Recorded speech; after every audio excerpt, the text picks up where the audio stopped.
Welcome to JEE Telugu మంత్ర. మనం మన ఛానల్ని అక్టోబర్ 2న స్టార్ట్ చేసాం. ఈ 10 రోజుల్లోనే మా ఛానల్ని చక్కగా ఆదరిస్తున్నారు, మంచి రెస్పాన్స్ వస్తుంది. కాబట్టి మీ అందరికీ ధన్యవాదాలు తెలియజేస్తున్నాం. ఇదే విధంగా మీరు ప్రోత్సాహాన్ని ఇస్తే మేము మరింత ఉత్సాహంతో మరిన్ని వీడియోస్ మీ ముందు తీసుకొస్తాం. ఇక మనం ఫిజిక్స్లో న్యూటన్స్ లాస్ ఆఫ్ మోషన్లో 2 పార్ట్లు పూర్తయినాయి. ఇది 3వ పార్ట్. ఈ పార్ట్లో మనం principle of conservation of linear momentum గురించి చెప్పుకుందాం. లీనియర్ మూమెంటం అంటే మనకు తెలుసు, P = mv, mass into velocity. ఇది linear momentum.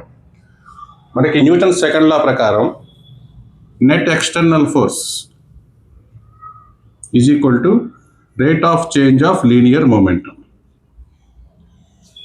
Rate of change of linear momentum net external force. Suppose ఒక నెట్ ఎక్స్టర్నల్ ఫోర్స్ 0 అయింది అనుకోండి, 0, అప్పుడు ఏమవుతుంది? Rate of change of linear momentum =0. ఈ డెరివేషన్ 0 అవ్వాలి అంటే P కాన్స్టెంట్ అవ్వాలి.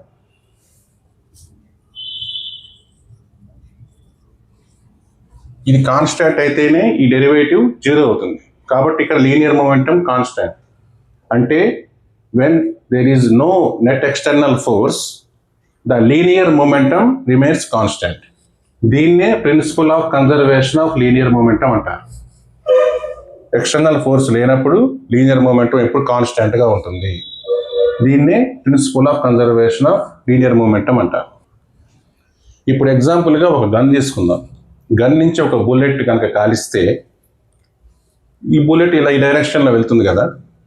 ఇప్పుడు ఫర్ సపోజ్ దీని యొక్క మాస్, ఈ గన్ యొక్క మాస్ m అనుకుందాం, ఈ బుల్లెట్ యొక్క మాస్ స్మాల్ m అనుకుందాం. నెక్స్ట్ ఈ గన్ కాల్చిన తర్వాత ఈ గన్ వెలాసిటీ v అనుకుందాం, స్మాల్ v. నెక్స్ట్ కాల్చిన తర్వాత ఏమవుతుంది? ఒకసారిగా రీకాయిల్ అవుతుంది, గన్ కాస్త వెనక్కి వస్తుంది, జర్క్ వస్తుంది, కిక్ వస్తుంది వెనక్కి, ఈ బ్యాక్ కిక్. దీని వెలాసిటీ బిగ్ v అనుకుందాం. ఇప్పుడు మన principle of conservation of linear momentum ప్రకారం మూమెంటం అనేది ఎప్పుడు కాన్స్టాంట్గా ఉండాలి. కాబట్టి ఫైరింగ్కి ముందు ఉన్న టోటల్ మూమెంటం ఫైరింగ్ తర్వాత ఉన్న లీనియర్ మూమెంటం, రెండు ఈక్వల్ అవ్వాలి. ఫైరింగ్కి ముందు రెండిటికి వెలాసిటీ లేదు, 0. బిఫోర్ ఫైరింగ్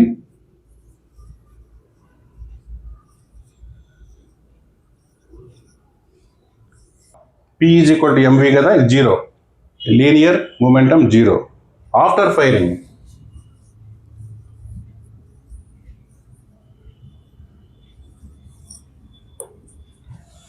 ఇప్పుడు ఈ గన్ది ఈ m × v, దీని momentum backwards m × v plus ఈ బుల్లెట్ది ఈ డైరెక్షన్లో,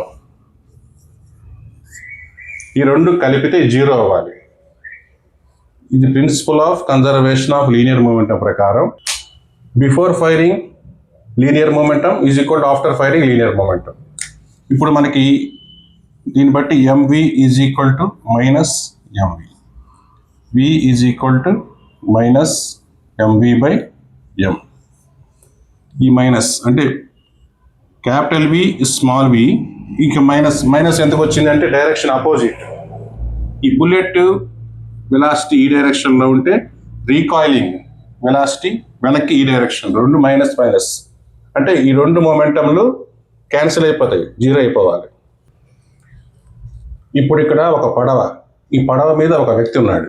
ఈ వ్యక్తి ఒడ్డుకు దూకాడు, ఈ పడవ నుంచి ఒడ్డుకు దూకాడు. దూకితే ఏమవుతుంది? ఇతను మూమెంట్ ఇలా ఇస్తే ఈ పడవ ఇలా వెనక్కి నెట్టబడుతుంది. ఆ కాలుతో దూకుతాడు కదా, ఈ వెనక్కి నెట్టబడుతుంది. అంటే ఇక్కడ ఉన్న లీనియర్ మూమెంట్ ఇక్కడ దానికి ఆపోజిట్ డైరెక్షన్లో దీని లీనియర్ మూమెంట్ వెనక్కి వస్తుంది. ఇది ఒక ఎగ్జాంపుల్ అనమాట. అలాగే సపోజ్ ఒక రాకెట్ తీసుకుందాం. ఈ రాకెట్లో ఇంధనం ఉంటుంది కదా, ఫ్యూయల్. ఈ ఫ్యూయల్ కంబషన్ వల్ల ఈ బయటకి ఇలా వస్తుంది కదా, ఆ ఫోర్స్ కిందకు వచ్చినప్పుడు దీనికి ఆపోజిట్ డైరెక్షన్లో రాకెట్ పైకి వెళ్తూ ఉంటుంది. ఇది కూడా ఈ కన్జర్వేషన్ ఆఫ్ లీనియర్ మూమెంటం మీద పనిచేస్తుంది. ఈ లోపల ఉన్న ఫ్యూయల్ ఖర్చు అయిపోయే కొద్దీ ఈ ర్యాకెట్ యొక్క మాస్ తగ్గిపోతుంది. ఈ మాస్ తగ్గినప్పుడు మాస్ తగ్గే కొద్దీ కూడా దాని వెలాసిటీ పెరుగుతుంది, అందుకని స్పేస్లో ఫ్రీగా వెళ్ళగలుగుతుంది. ఇది కూడా law of conservation of linear momentum మీద పనిచేస్తుంది అన్నమాట. ఇప్పుడు ఇంపల్స్ అనేది చూద్దాం. న్యూటన్ సెకండ్ లా ప్రకారం F net external force is equal to dp/dt. అంటే ఒక పార్టికల్ మీద ఒక నెట్ ఎక్స్టర్నల్ ఫోర్స్ కనుక పనిచేస్తే అది ఈ పార్టికల్లో మూమెంటం తీసుకొస్తుంది, అంటే ఈ మూమెంటంలో చేంజ్ తీసుకొస్తుంది. ఆ చేంజ్నే ఇక్కడ చూపిస్తున్నాం, rate of change of linear momentum with respect to time. F net is equal dp/dt. Total force vector is equal to dp/dt. దీన్ని మనం ఎలా రాయొచ్చు? dp is equal to sigma F into dt. ఎలా రాయొచ్చు అంటే dp is equal to sigma F dt. దీన్ని మనం రెండు వైపులా ఇంటిగ్రేషన్ చేసామనుకోండి, అంటే ఫోర్సు ఒక టైం పీరియడ్లో పనిచేసింది అనుకుందాం, ఈ టైం నుంచి ఈ టైం దాకా, ఇనీషియల్ టైము, ఫైనల్ టైము. ఇప్పుడు ఇనీషియల్ టైం ti, ఇక్కడ మూమెంటం pi అనుకుందాం. ఫైనల్ టైం ఇక్కడ మూమెంటం pf అనుకుందాం. రెండు వైపులా మనం ఇంటిగ్రేషన్ వేస్తే integration dp is equal to integration ti నుంచి tf sigma F dash dt. ఈ dp ఏమవుతుందంటే ఇక్కడ delta p is equal to p final minus p initial, అంటే final momentum minus initial momentum, ఇది డెల్టా p అన్నమాట. Is equal to integration of ti to tf sigma F dt.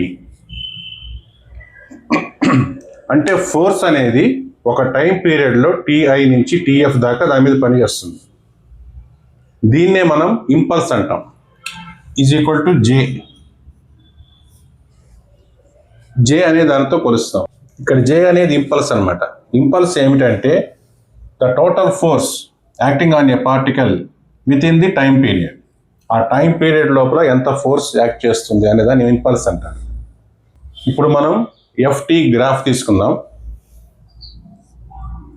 ఇక్కడ force, ఇక్కడ time, ఒక curve ఇది. ఇక్కడ t initial time ఇక్కడ తీసుకుందాం, ఇది final time. Initial time, final time తీసుకుంటే ఇది ft కర్వ్. ఈ కర్వ్ కింద ఈ లోపల ఉన్న ఏరియా, ఈ ఏరియానే ఇంపల్స్ అంటారు.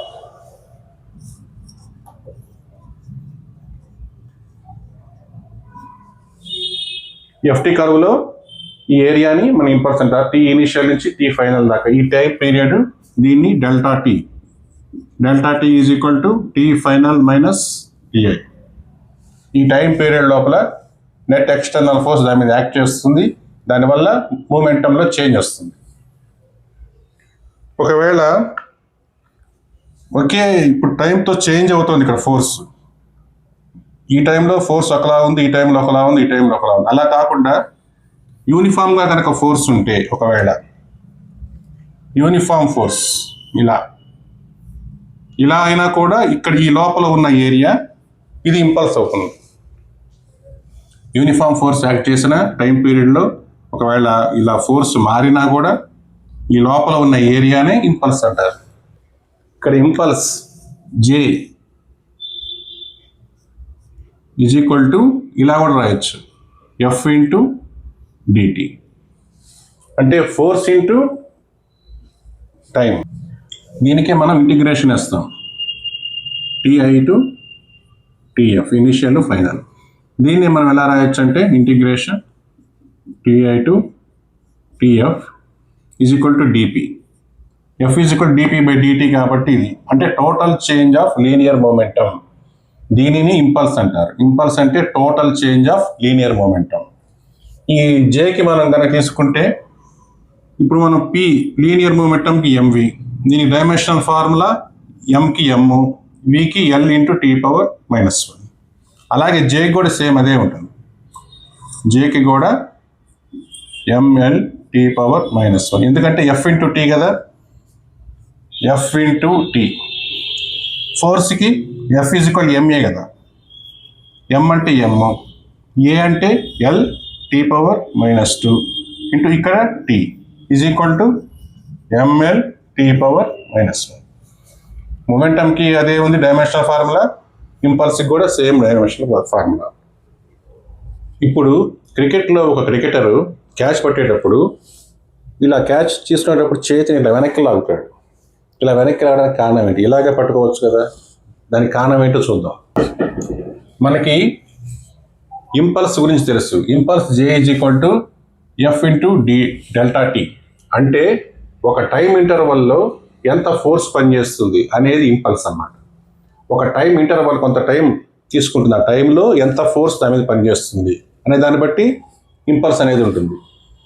ఇది డెల్టా పి అంటే మూమెంటం చేంజ్ ఇన్ ది మూమెంటంకి ఈక్వల్గా ఉంటుంది. చేంజ్ ఇన్ ది మూమెంటం మనకి కన్జర్వేషన్ ఆఫ్ లీనియర్ మూమెంటంలో లీనియర్ మూమెంటం ఎప్పుడు కూడా కాన్స్టాంట్గా ఉంటుంది, కాబట్టి ఇది కాన్స్టాంట్. అప్పుడు ఏమవుతుంది? F is equal to delta P by delta tea. అంటే అప్లైడ్ ఫోర్స్ అనేది ఈ టైం ఇంటర్వల్కి ఇన్వర్స్లీ ప్రపోర్షనల్. టైం ఇంటర్వల్ కనుక ఎక్కువగా ఉంటే ఫోర్స్ తక్కువగా ఉంటుంది, టైం ఇంటర్వల్ తక్కువగా ఉంటే ఫోర్స్ ఎక్కువగా ఉంటుంది. అంటే ఇప్పుడు బాల్ తీసుకొని క్యాచ్ పట్టేటప్పుడు తక్కువ టైంలో కనుక క్యాచ్ తీసుకుంటే ఫోర్స్ ఎక్కువగా ఉంటుంది, ఎక్కువ టైం తీసుకుంటే ఫోర్స్ తగ్గుతుంది. అందుకని టైం పెంచడానికి టైం ఇంటర్వల్ని బాల్ పట్టుకునేటప్పుడు ఇలా వెనక్కి లాగుతారు. అప్పుడు ఏమైంది? టైం ఇంటర్వల్ పెరిగింది. టైం ఇంటర్వల్ పెరిగితే దాని ఇంపాక్ట్ తగ్గుతుంది, ఫోర్స్ యొక్క ఇంపాక్ట్ తగ్గుతుంది, చేతికి దెబ్బ తగలకుండా ఉంటుంది. గట్టిగా అలా పట్టుకుంటే ఉంది చేతి మీద ఇంపాక్ట్ బాగా పడుతుంది, చేయి ఫ్రాక్చర్ అవ్వచ్చు, ఏదైనా అవ్వచ్చు, పట్టుకోలేక బాల్ వదిలేస్తారు. అదనమాట దీని కింద ఉన్న కాన్సెప్ట్. ఈ ఇంపల్స్ అక్కడ పనిచేసేదాన్ని ఇంపల్స్ అంటారు. ఇప్పుడు ఒక ప్రాబ్లం చూద్దాం.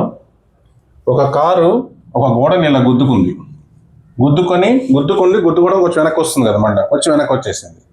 ముందుకు వెళ్ళినప్పుడు ఇనిషియల్ వెలాసిటీ ఏమో -15 ఉంది మీటర్ పర్ సెకండ్.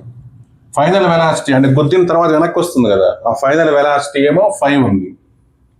ఎంత టైం పీరియడ్లో గుద్దుకుంది అంటే 0.15 సెకండ్ మాత్రం టైం పీరియడ్, గుద్దుకున్న టైం పీరియడ్ అనమాట. ఇలా ఉన్నప్పుడు మనం జే ఇంపల్స్ ఎంత కనుక్కోవాలి, ఫోర్స్ ఎంత ఫోర్స్తో అది గుద్దుకుంది ఇది కనుక్కుందాం మనం. మనకు తెలుసు కదా జే అంటే ఏమిటి? Impulse is equal to rate of change of momentum, delta P అంటే final momentum minus initial momentum. Momentum అంటే తెలుసు కదా మనకి, P is equal to mass into velocity, P is equal to M into V. ఈ car గుద్దుకోక ముందు ఎంత momentum ఉంది? విఐ కదా.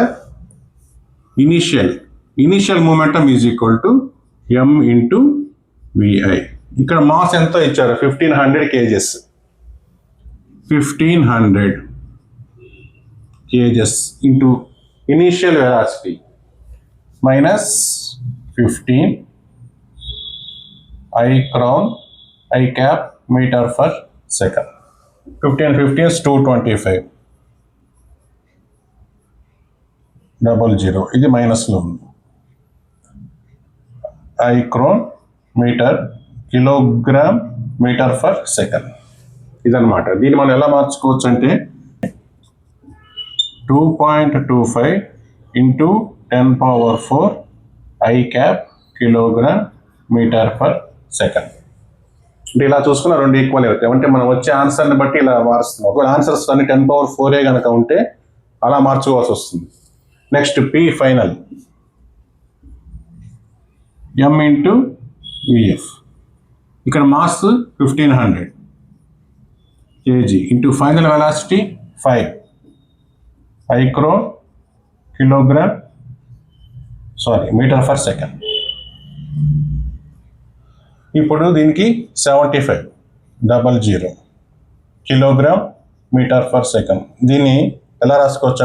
0.75 into 10⁴ micron kilogram metre per second ఇలా రాసుకోవచ్చు.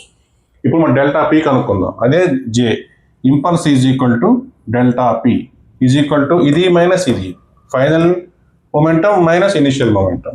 కాబట్టి 0.75 ఇంటూ 10⁴ మైనస్ ఇటు ఇది కూడా minus 2.25 into 10⁴.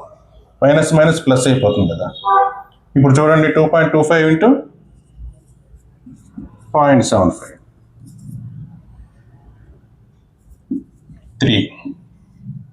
3 into 10⁴ kilogram metre per second.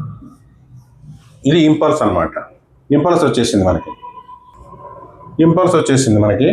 తర్వాత ఫోర్స్ కనుక్కోవాలి. Force is equal to delta P by delta T. Force అంటే ఏం లేదు, rate of change of linear momentum. Delta P వచ్చేసింది is equal to 3 into 10⁴ by delta T. Time period ఎంత? 0.15 seconds. దీన్ని కనుక మనం మార్చుకుంటే 3 ఇంటూ 10⁴ మైనస్ 100. ఈ 100 పైకి వెళ్తుంది. 3 into 100 into 10⁴ by 15 300. 2 into 10⁵ newtons. ఇది ఆన్సర్ అనమాట. ఫోర్స్ అనేది 2 ఇంటూ 10⁵ న్యూటన్స్.